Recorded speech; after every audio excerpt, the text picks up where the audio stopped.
Okay, we are really getting into the horror stuff now. This is a novella called The Extra, and it just came out, and it is by an author named Annie Neugebauer. I think that's how you say it. I'm sorry if I'm not saying it right. Please let me know how to say that name. I feel like I'm so bad at pronouncing names, and as somebody with a difficult to pronounce name, I'm offended when people don't say my name right, you know? And so, with this being a horror novella, I expect a lot of just like scary kind of tension and stuff. So let me tell you what this book is about. So from my understanding, The Extra is essentially about a group of 10 friends who they go camping. So you get this creepy, you know, like camping nighttime setting. They're setting stuff up, and then they realize that there's now 11 of them, but they all seem to know who each other are, but they know that there was only 10 of them when they left. And like, isn't that just creepy? Like, yikes. And so I'm really excited about this book because like, it sounds really creepy. You have like a secluded setting, you have altered memories, and you just have like, what is it even, like, how do they have memories about who this extra person is and they don't know who the extra person is? Like, that's just, like, it's super creepy and it's super fun to me, of that kind of mystery. And then, like, the whole reason of, like, whoever this extra person or thing is, like, what do they want by doing this? And I have no idea, and that, I don't know, it's exciting to me. I'm really excited to, like, crack this book open, see what it's all about. Hopefully my expectations aren't too high, but we'll see. There's also a very high risk that this book is going to give me nightmares, which is kind of, you know, kind of the vibes of horror, kind of the vibes of like mid-September. So yeah, I am excited. So yeah, without further ado, let's just crack this book right open, find out what it's all about, and be scared.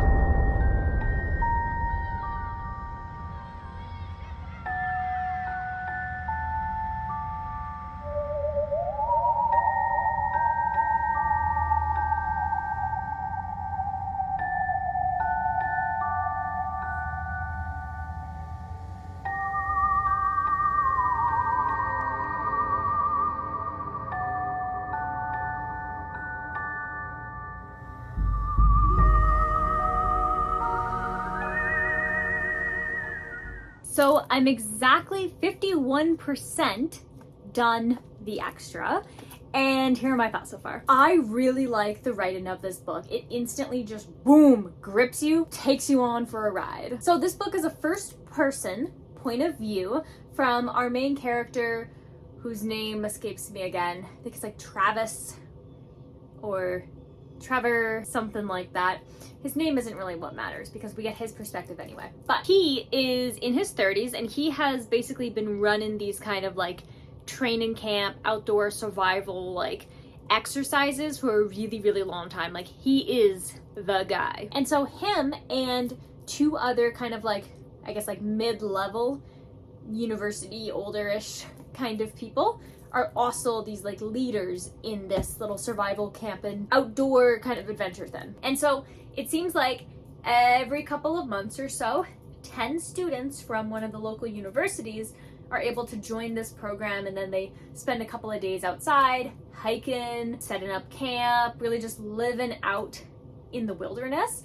And then they go back and he just continuously does it. Like, he runs these things. And so he's constantly doing head counts. He knows, okay, 10 people here. Okay, let's cross the river. 10 people here. Perfect. Okay, setting up camp.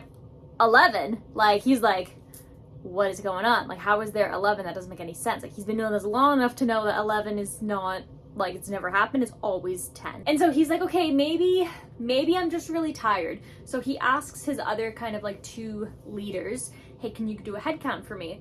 And they do a head count, and they're also like, we're getting 11 as well. Like, we must be miscounting, we must be tired. And like, this guy, like, being the oldest and most experienced, like, he's freaked out, but obviously he doesn't want to freak out his leaders and the campers and whoever else may be, like, whoever that extra person is. And so he's like, okay, let's sleep it off, we'll figure it out in the morning. And he obviously has a lot of trouble trying to go to bed because, like, what the heck, there's an extra person here. And so the next morning, like, he wakes up and he's like, okay, head count, da-da-da-da-da. How is there still 11? And like he always packs one extra of everything. So like, if they have 10 people, there's like 10 energy bars. He packs 11. All of the energy bars are being eaten. And he's like, I don't understand what's going on. And his like other camper leader people are like, this is a bit freaky. Like, something about this isn't right. And like, they don't want to like cancel the trip because they don't know who this extra person is and what they want. And so he and his like kind of like leader camper people are trying to subtly figure it out, but like they have memories of every single person, all the people in the entire campground.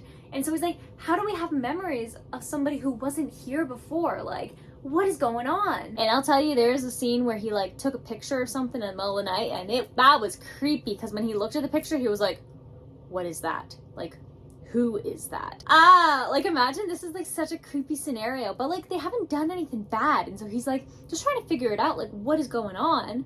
How did they get here? What do they want? And how can we figure out all of that without letting them know that we're on to them? And like, are they a danger?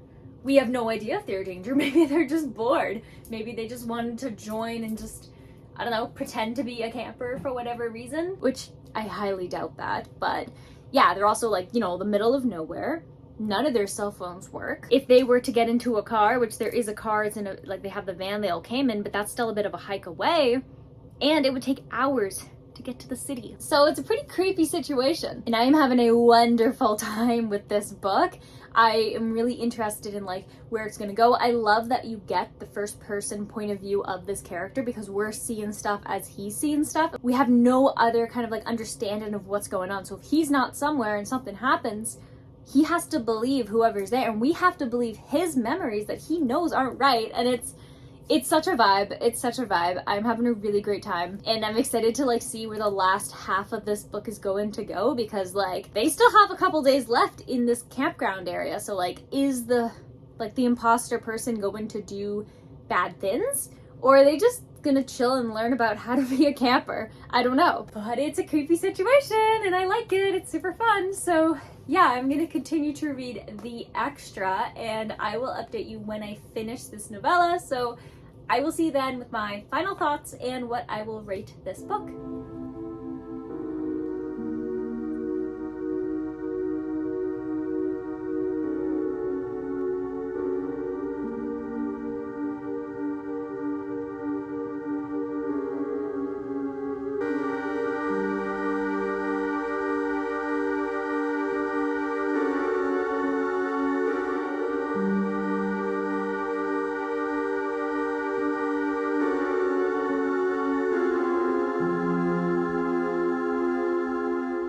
So I finished reading the extra, and this novella was really, really good, and I love the ambiguous ending. I think that this is going to be one of those books that I'm going to think about very, very often, because it's just like eerie, it's creepy, like you don't really get all of the answers, and you're just going to be left questioning and wondering probably forever. And I think it does such a beautiful job. I've never read anything from this author, but from a little bit of Googling, it looks like she's won some prizes, especially for poetry. So it makes sense why her writing is just so elegant.